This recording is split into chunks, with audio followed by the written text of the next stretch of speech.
that time of the show, on the last leg of the show. And in the next 35 minutes, we're going to be tapping into our special guest for the afternoon. I've already told you a bit about him. Well, he's a playwright and poet, going as far back as Ghana in terms of nationhood, just a few weeks shy. He's a man of many things, and he's going to be sharing with us a lot about his pieces. But to kickstart matters, I'd have Abeiku Sagoe, our very special guest, to give us a poem. Let me just say, welcome aboard Art Africa on Africa Global Radio. Thank you very much. Well, he had quite a hat on. I think at some point I'll have him put the hat on so we get the feel of that as well. Thank you so much for coming, sir. Let's dig into that first poetic piece, Homo. The Homo. The Homo is a fool. That is the verdict. The Homo does not contest. He's told that he's lost his way. You admit it and keep your peace. All these strange faces blowing hot air into your eyes that pretend with threats to melt your brain would one day be your mentors. The Homo has no choices. It can be sad. It can be annoying. It can be fun. No, foolishly, he waits for his master's instructions one day at a time to engage in acts he may not always like, but must love, even those that runs pains through him. He must insult himself, extend it to his family, to the chief of his tribe, admit that he is not even Ghanaian. He's taught to smoke, drink, to touch breasts, make love, all in his mind. Homoing is only the welcoming party to Ghana call. Soon it's over, it is fleeting. The day after homoing, he becomes a student, and the struggles for his place in this life begins. It's a long struggle. And that is Homo. So I was asking myself, Homo sapiens maybe? Is that how you got the title for this poem? Homo? Well, my daughter also asked me what homo means, and I laughed. It means that those of you SHS people... Or is it... No. I don't fall into that category. Because I remember... SHS people, you have been pampered. I remember... In our days, when you went to school... The homoing, yeah? The homoing, yes. We call the homo. Okay. That's these days, I'm sure that you're saying fresher. Yeah. Yes. So likely bullying. Yes, bullying. Basically. It was bullying. Now, my mother used to tell me about, by the way, I'm not an SHS product. Too far back to be that.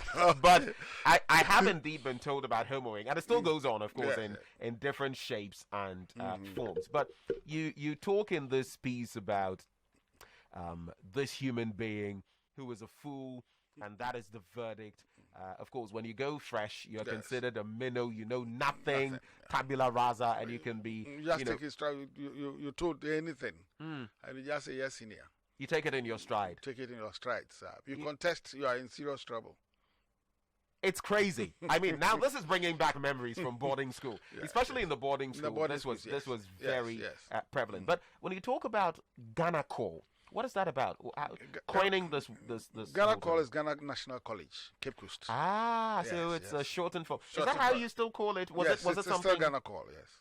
Ghana Call. Yeah. Okay. Ghana Call. I see. Now, you penned this piece in 1970. Yes. And you sort of tweaked it a bit in 1985. Yes. What prompted you to write it in the first place? Was it the homoing, the bullying experience? And why did you touch it again? Well, in 1970, in those days, there used to be a magazine called Talents for Tomorrow. I see. Yes, and occasionally they organized writing competitions and all that. When I was in Form 1, I saw the advert that they were calling for entries for that year's, that is 1970. And so I wrote this, and when I saw it, I thought that I should attempt something. Okay. And it occurred to me that the most interesting thing that had occurred in my life at that time was the homoing experience. So I started working on it, what I went through as a hobo. Yes, and eventually after some tinkering and all that, I eventually completed it and submitted it. I see. Yes, and then one morning, we didn't hear anything again. One morning at school assembly, I think it was a Monday. We used to have our assemblies Monday, Wednesday, Friday. So it was one of those days. After the headmaster had gone through all the official things for that morning, then he called my name. I was called John Sagoe. I'm sure at the time you were getting palpitations, thinking you were in trouble for something. Of course, if J.J. Mizakin called you, you are mostly in trouble. One of two things. So I just, it took, I think he called me about 3 or 4 times before I reacted. Okay. And then he said, then I raised my arm and he said, come over. So I walked to the days and shivering, what could I inform one have done? I'd been in the school that was the first term. What could the homo have done? And then he said, have you written any poem? A poem. Then I remembered. Then I said, yes, I have. I said, what did you do with it? And I said, I saw this advert to the whole school, for everybody. I saw this advert, so I tried my hands and wrote it. He said, are you sure you wrote it yourself? I said, yes, sir. I did. Are you sure? 3 times. I said, yes, sir. Then he turned to the whole school and said they should clap for me. And that I had brought honor to the school and that I had won the contest. Wow. Yes. And how did you feel then in that moment? Well, how did you feel? It took some time for it to sink in. That, I had an uncle. My uncle was also a tutor there. We used to call him Abofun, Richie Sagoe, my father's brother. And he reacted first. Headmaster had not told anybody. The organizers were there. Okay. The organizers were there. So my uncle came and lifted me up. And that is when I realized that I had done something good, not something bad. And then they brought me, I was a student, they brought me some books, math set, and all those things, and added 5 CDs at the time. 5 CDs that was a big deal back because then. my pocket money for the term was 8 CDs. 5 CDs was basically 2/3 of what you'd been given for the entire term. So, for some time, I became a star in the school. And everywhere I passed, Sagoe. Enjoying your time in the limelight. It's a mixed school. So you can also imagine the girls. Sagoe. And you reveled in the moment, right? Pardon? You reveled in the moment. Oh, you yes, enjoyed yes, yourself. Yes. It was good. It was a good feeling. Yes. Did you get any catches from there? I was too young for that. Abeiku Sagoe is our guest this afternoon, poet and playwright. We'll be dissecting his life when it comes to the literary arts on the show this afternoon, all the way till the top of the hour, or I should say half past the top of the hour. Tell us a bit about your background. I mean, yes, schooling and all of that, but you started from somewhere. Where were you born and what? I was born in Koforidua. Yes, my father used to work at the Waterworks. They used to call it Waterworks. Now Ghana Water Company. Yes, he was the regional accountant, and that is where he met my mother. My father came from Cape Coast to Koforidua. My mother is from Latte. She was there, So I was born in Koforidua. In fact, I almost did not survive. I almost did not survive infant mortality because I was very weak at that time. Almost always sick. And on my 5th birthday, my aunt, who was a nurse, used her whole salary to throw a party that I had crossed 5 years. And wow. I didn't go into statistics as part of the infant mortality thing. And I also say that, God has been with me because I was knocked down, apart from being not too healthy. My parents and my grandmother lived on opposite sides of the Jackson Park. If you know Koforidua, there's a place called Jackson Park. Okay. So I used to cross to my grandmother's place almost every time. On 2 occasions, I was knocked down by a motorbike. I survived both. That was just before my parents left Koforia for Kumasi. Well, thank God for that. Else we wouldn't be having this interview this afternoon. Then we will continue to Kumasi. It was in Kumasi that I started school. I went to Asim Boys Primary School, Class 1. This was in 1962, thereabout. And then later we moved to Takrady. I went to Agri Memorial Primary School. And then I moved to join my aunt, the one who threw the party for me when I crossed 5. She had then been transferred to the Sopon District Hospital as a matron. And she loved me, to bits. So when we were leaving, she said, I should come over and join her. So I went to Sopon, to the Anglican Primary School, and finally came to Accra and Liberty Boys Primary School at Anabraka. I was there for barely 6 months because just when I got there. Is still in existence? Is it still in existence? Yes, still there. Yes. It's by opposite adjacent to Glyco. Okay. Yes, and I was there for barely 6 months because I registered for the common entrance. In those days, I was in Form 1. I registered for the common entrance and passed. I stopped going there. When my old man assured me that I was going to school, Ghana National College, I stopped going to the primary because I was being bullied. By this. So from homoing to homoing. When I came to Accra, I couldn't speak Ga. Oh, I see now what it was. Yes, and the Ga boys, because anytime I had to converse with somebody, I had to speak in English. Because they too didn't want to speak Fanti or Chi. So I had to speak in English, and it was like, you must speak Ga. And if I couldn't, that's what meaning. If you are a bluff on your jibo, do you think you're a white man? And all those. So after the common trans results arrived, in those days, common trans, they sent the letter to you in your school. So once I got the letter giving me admission to Ghana National College, I stopped going to the primary school. I continued to Ghana National College.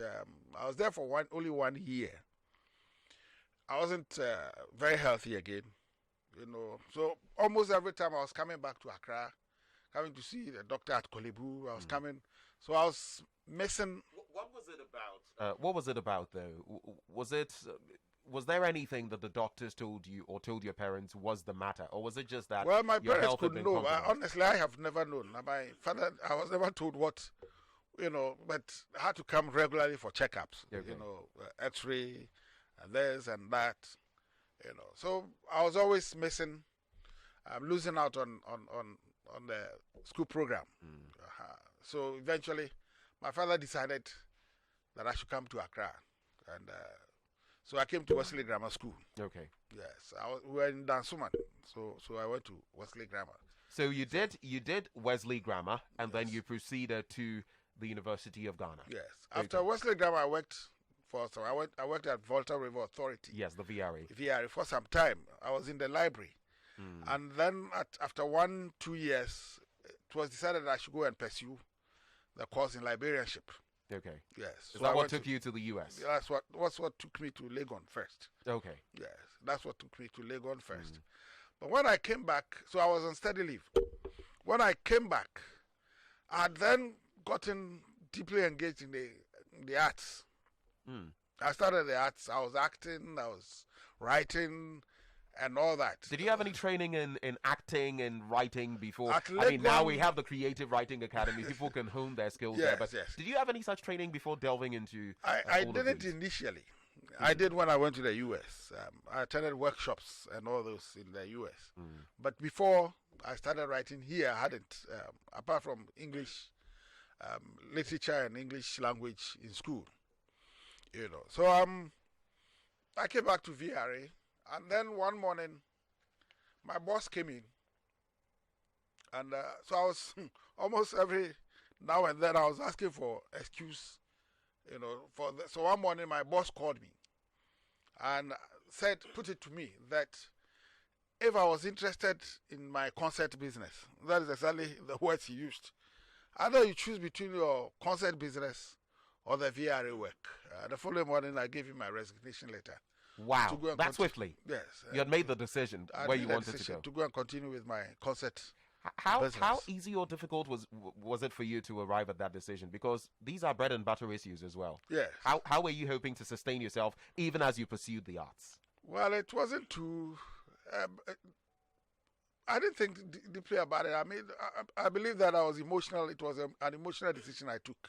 You know, more than a very rational one. More than rational.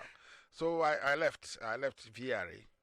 But incidentally, actually, before I left, what had happened was that I was attending International Central Gospel Church. Okay.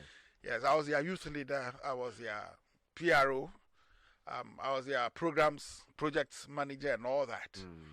And all the while, Reverend Pastor Otabil had wanted me to take it up full time, you know, because he had asked me one morning if I could come over and work with Central on full-time basis. So immediately this question came. I resigned and then went to Otabil and told him that I was ready to take the. I think the Otabil paid me about 4 or 5 times more than VRA was paying. So You're kidding me? Yes, so I didn't have because I was actually helping. So you had no qualms with that situation I didn't have at no all? qualms with it. It was very easy to let go because you had your foot on something. Yes. And then I was also doing youth work. You know, writing plays and poems on teenage pregnancy and all that. Once the Medical Students Association approached me and asked me to do a play on teenage pregnancy for their week celebration, which I did. And at the performance, incidentally, the country director of UNFPA was there. So after the program, he asked who wrote the play. The title was Otobia, a young girl, a young girl who had gone through some process. So the country director asked me if I wrote it, and he asked if I wanted to. I just wrote a play for a sake. I was interested in working with young people. And I said, I'm already working with young people. Then he said there's a master's program in adolescent reproductive health management in the U.S., Illinois, if I was interested. And I said, yes, of course I was interested. Of course you were not going to say no. Of course I was interested. So he said, okay, he was going to apply, ask for a place for me. And 2-3 months later, he called me and said I'd gotten the admission. Wow. And that I was supposed to, it was Monday, I was supposed to report in Chicago on Friday. And asked if I had a passport. I said, well, I had one I'd never used. I wasn't even sure whether it had expired or not. So the following day, they took me to the U.S. Embassy. I didn't enter. I waited in the car outside. And then they brought a passport back with a visa granted. So Friday evening, I left Accra for Illinois, Chicago. So thus began your journey. Yes. In summary, right before we take another break to enjoy another one of your poetic pieces, in summary, what was the experience like as you embarked on that master's program? It was, as I said, I was working on youth at the International Central Gospel Church. I was putting the youth. So it was a hands-on thing. So this was nothing new for you. Yes, and so it was a very interesting experience. Because in the U.S., it was virtually practical work. Yes, adolescent reproductive health thing was then coming on. So there weren't too many textbooks on it. Largely, you go to the hospitals, and then you go to the youth centers, you go to the precincts, the prisons. So very practical. Very practical, very practical. Let me just ask you this, because I can tell from your face that it was a good experience. But in these times of hashtag Black Lives Matter, only a few days ago, I saw the Lakers, for example, wearing hats. I'm talking about the Los Angeles Lakers, altering Make America, a country not just great again, but a country that gives, justice with regard to Breonna Taylor. Did you experience, and this was when? This was 1991. 1991. Yes. Was racism palpable then? Did you have any brushes with Yes, racism? It comes sometimes very subtle. On my birthday, 1992, a friend came over to take me for lunch. A Ghanaian, somebody I knew in Accra before he left, and then I went and met him there, one Akwe. Okay. So he came for me for us to go for supper, for dinner, not lunch. And then as we approached the restaurant, a waiter came out and met us at the gate. Okay.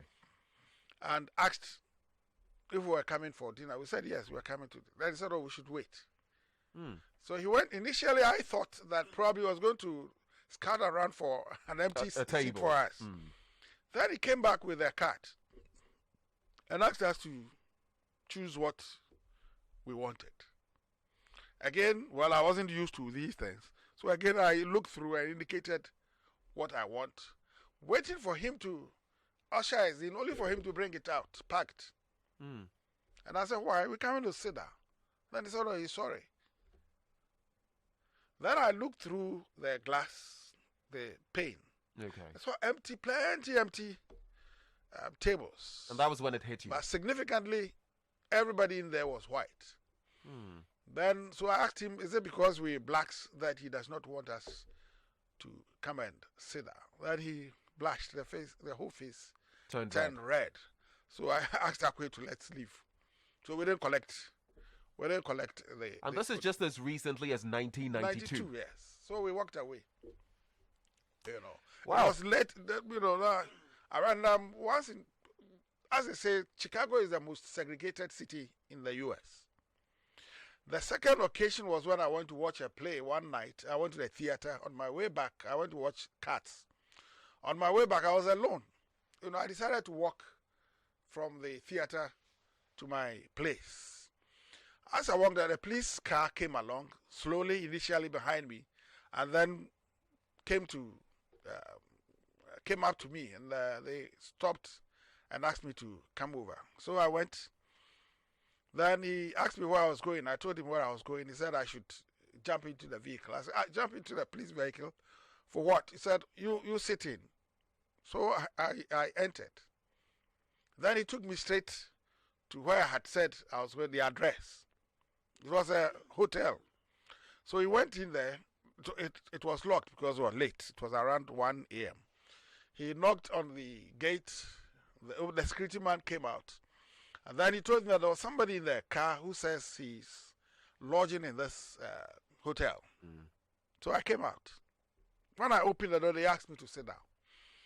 Then the security man came, looked at me, said, I mentioned my name. I mentioned my room number.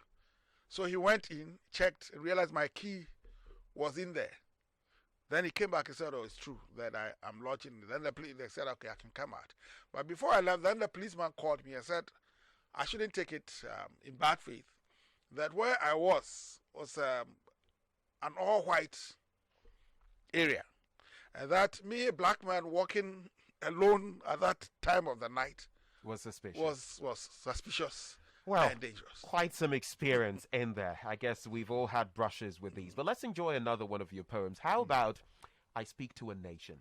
I found that particularly invigorating. Maybe we can take a stab of that at that. Our guest this afternoon, Abeiku Sagoe, poet and playwright. And right after that, we delve a bit into your playwriting skills and what exactly you have achieved in that area. I Speak to a Nation by Abeiku Sagoe. Over to you, sir. I speak to a nation. The overdropping of dew during the last dawn has produced a misty morning out of this morning. Monkeys, in their bid to clear their eyes of sleep, receive a baptism of itches on their feet, and the dew water reacts with grass on the surface of their skin. This while, baboons continue to rest in the cozy of their woman's bosom, waiting to be fed breakfast in bed. This nation lies writhing in pains on the operating table, and nurses and surgeons wrangle over who receives consultation fees. I speak to a nation stationed in confusion. I speak to a nation. I preach the gospel according to the situation. Kwashiorkor is a medical term coined in our streets, where infants cry their eyes dry on stomachs blown high on air. And we drum and dance all day and night long. Yet our virgin with a thicker hymen lies fallow from Aflao to Elobo. Youthful minds running empty hands, currently restrained from itching, roam in fruitless search of tasks to fulfill. and you flash past in trains of glistening wagons, piercing the peace with sirens mimicking the throaty trumpets of Indian elephants. Yet our virgin with a thicker hymen lies fallow between Cape 3 Points and Gambaga. In this dirge, composed for us by Christianity, is this a curse laid on us through Islam? Have we sold our souls with this democracy that enjoins us to lay our power of thinking on the unwell, of men with no proven tracks of deep-tested thoughts? I speak to a nation stationed in confusion. I speak to a nation, I preach the gospel according to the situation. A goat threatens to destroy its master's wall by rubbing its back on it.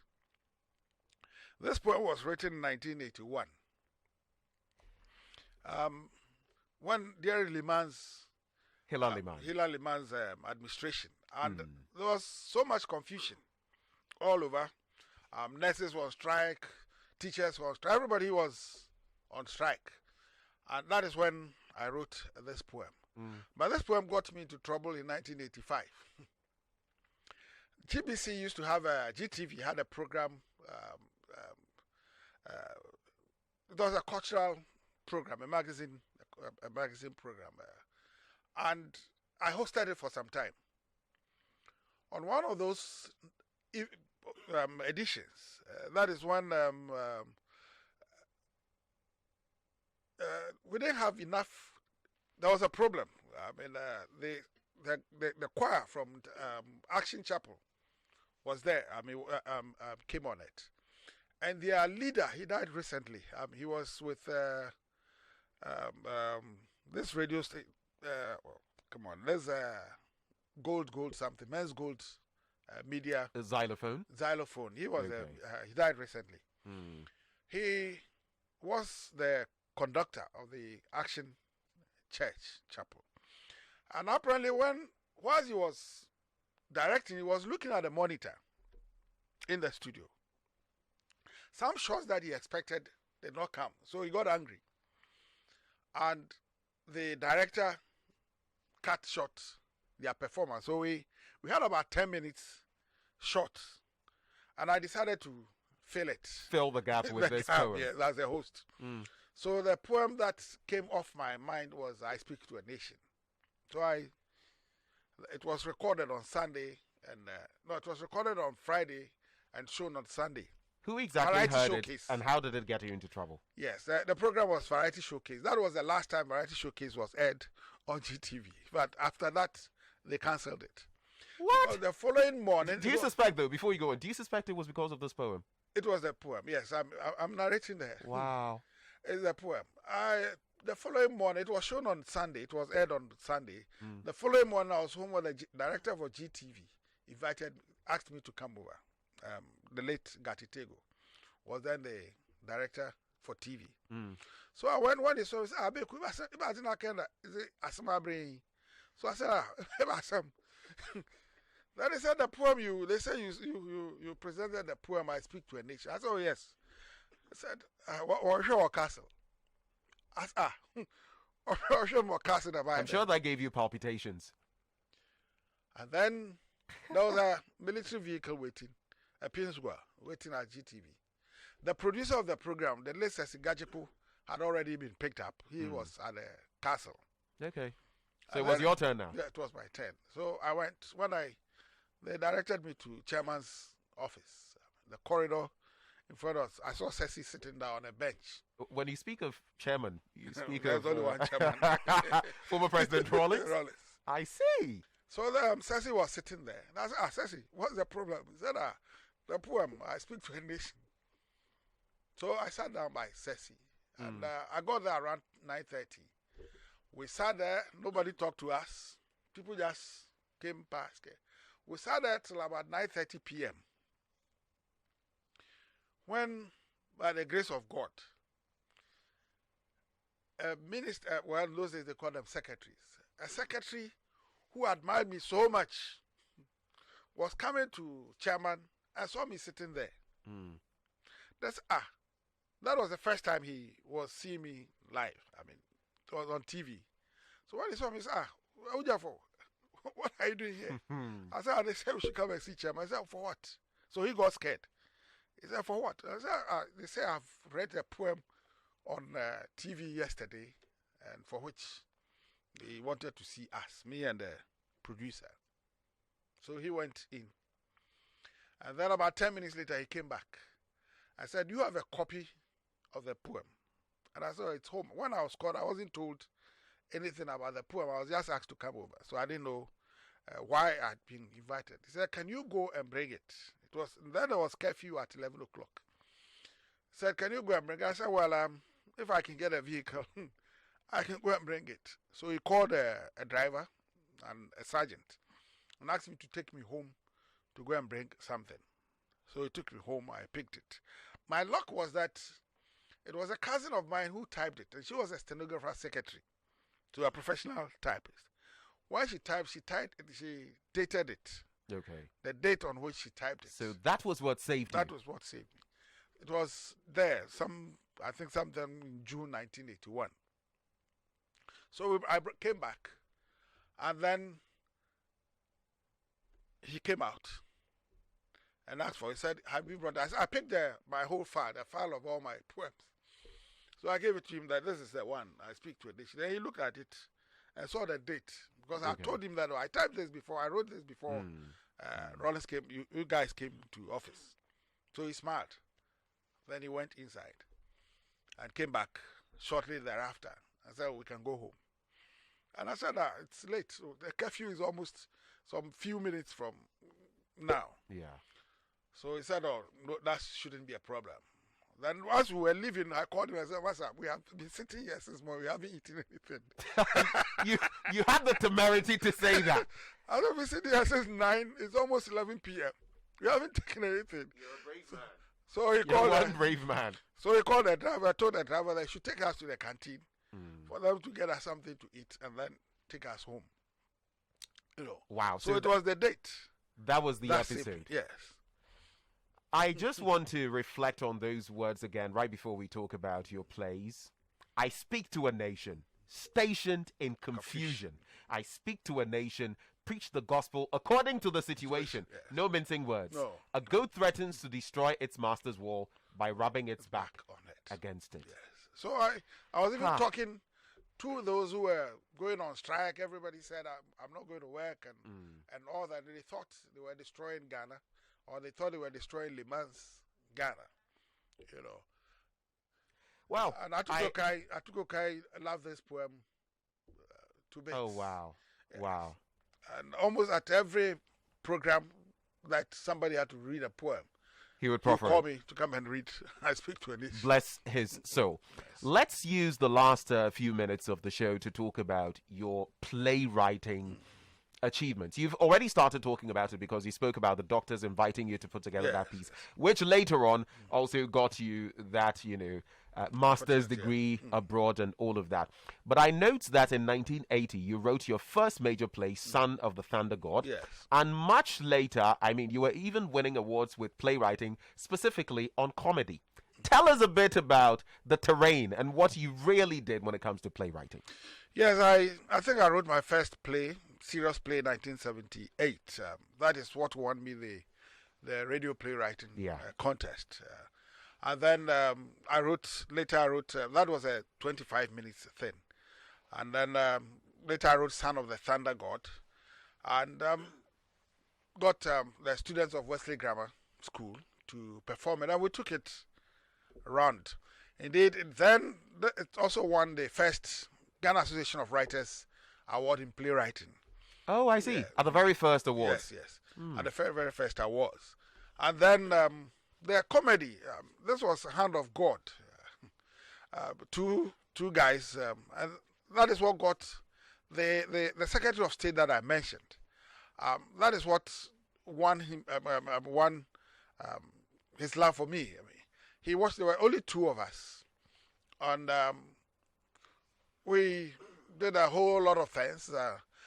Actually, it was also recorded and put on GTV several times. And according to this Secretary of State, he personally ordered or requested for it to be played over and over and over and over again. But So I've done lots of plays. I think the last one was 2 years ago at the National Theatre. That was that is Closet, which is a political satire. But even, I did Adwemisa in Elmina recently. That talks of the history of Anomansa. When you go to Elmina, in front of the castle, it's a plain, it's a plain area. There's nothing there. It's been walled now, if like and that is the history of Elmina, where original Elmina used to be. It's called Anomansa. And the English bombed it and destroyed it. There was a lady there, according to Nana Kobranketea's uncle, who was a lecturer at the University of Ghana, the African Studies. He told us the story of Adwemisa, who lived in Anomansa in those days and challenged the men to kick the white man out of the castle. She was a very beautiful woman that almost all the big men wanted. And she said that allowing the white man to rule over them meant that the men of Anomansa, had become second-class citizens. And in those days, women played second fiddle to men. So it was basically equating them to women. Third class. Meant that the woman had become third class. And that she had not been taught to live as a third-class citizen. She had been taught to live as a second-class citizen. So she would only marry the man who is able to kick the white men out of the castle.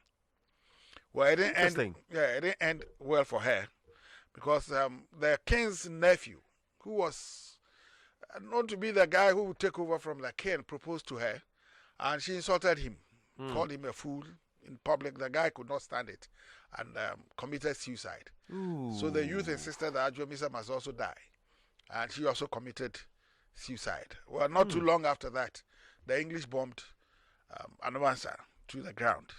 And so that was the inspiration. Yeah, that was the inspiration. I promised him I was going to convert it into. You use drama. a lot of historical antecedents in your plays and all of that, even in your poems, including this one that got you into trouble. Why is that? Any penchant for history specifically, or is it supposed to tell something to get people thinking about where we're going? I want to tell Ghanaians. I want to tell the world our story. I mean, I believe strongly that that's the writer's role. Like Africa Global Radio. Yes. We must tell our story. We have very interesting stories. But not just telling stories, but stories that inspire. Stories that will tell, especially our youth, that some people have shed their blood, some people have shed sweat to get us Ghana, to get us Africa. No matter what level at which we find ourselves, somebody has made some sacrifice. And that that's fantastic. It's left with us to also do our bit, to run our lap. So that is what inspires me to write, that we must push our youth on. You've come a long way, and I believe this is a conversation that we can have and be on and on and on. But right before you take leave of us, usually we have a culture here that we'd have you give us an inspirational quote, so think about that. But right before we get into that, you've been, doing something with regard to COVID-19. Yes. And there's a bit of a commentary on the public lack of reaction to this new infection. I want our listeners and viewers to listen to this. Right after that, we'll come to you for your quote, motivation, with your experience over all these years, and then it's a wrap. So do hold on, listen to this bit. Honorable, the latest results just came from the Gucci. And of 30 suspected cases in testing, 3 came out positive. 3? That sends the national total infection to 19 in a week. And that's not good. My culture, the signs are negative. I have to let the president know immediately. They are all returnees. One came from China, one from Italy, and the other from the UK. It's a good thing the borders were closed. More would have come in. There are over 1,000 more being tested now. Let's wait for their results and would know what to do next. How is the lockdown in Accra and Kumasi holding on? Honorable, the people are stubborn. Stubborn, like the dandruff that has made me get this my bowed head. Have you seen the videos on social media? Some are going about as if nothing has happened. I have seen them. They don't seem to understand, or they refuse to accept the reality. And all those phantom theories about Akakpo securing it and others, where is it coming from? Honorable, we need to step up with education. Certainly, Director. Get the entire media involved and let's put emphasis on the simple things they have to do in the messages. Like wash your hands regularly in running water with soap for about 21 seconds. Especially after you have handled or touched anything. Sneeze or cough only into a tissue and drop it into a waste bin immediately. Or if there is no waste bin immediately, put it in a polythene container and keep it in your bag. And dump it into a waste bin when you get one. And also, cover your mouth whenever you're in public. It's all out there. Like, Honorable, they are not doing it. They are all over the place playing football, draft, ludo, asoko, going to the beach as if nothing has happened or nothing is happening. Our people don't fear anything, crowd. Hey. The IGP and the CDS must push their men and women. It must be enforced. It must be enforced. So this is something that you put together pretty recently on the back of COVID-19. When we were in the lockdown, I think there's supposed to be a conversation between Kojo and Paul Krumah and the Chief Director of the Ministry of Information. You know, I did it for the Methodist Church. I see. Yes, the Methodist Church is also pushing the creative arts, and I'm the chairman of the committee. Methodist Church Committee for Christian Arts. Christian Arts, yes. And so when the COVID started, we decided to put out something on education. And so... Pretty enlightening piece, especially at the end with the protocols for COVID-19, washing your hands, sanitizing, putting on your mask and all of that, which we're trying to observe. It becomes difficult sometimes, but like you said, people playing football and all of that, sometimes forgetting that COVID is still around. It's been an invigorating conversation, but what is your motivation that you're leaving us with, Mr. Abeiku Sagoe? Well, I think that I'll go to the Bible and ask us to pick our mat and walk.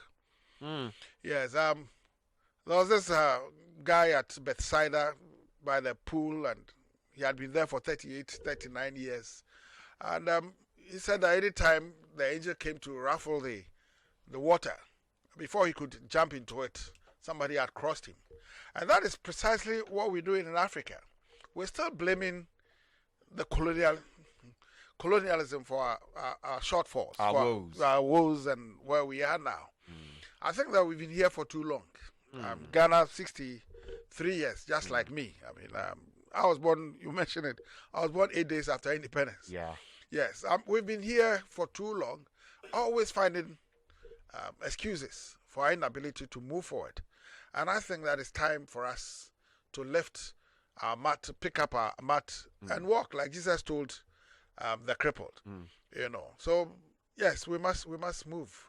Otherwise, we'll be here for another 63 years. So you see, when you said I speak to the nation, I made it, I speak to the continent. And so, Africa, take up your mat and walk. Yes. That's the motivational message. Abeiku Sagoe, poet, playwright, man of many things. Thank you so much for your time this afternoon. Thanks for having me. It's been an interesting... I wish we could go on for another 30 minutes. But that'll be another time for... I wish so too. In fact, I wish we could do round 2 of this one. Thank you very much. That is Abeiku Sagoe. Hopefully you've enjoyed yourself with regard to the show this afternoon. Thank you very much for connecting. Let's do same next week.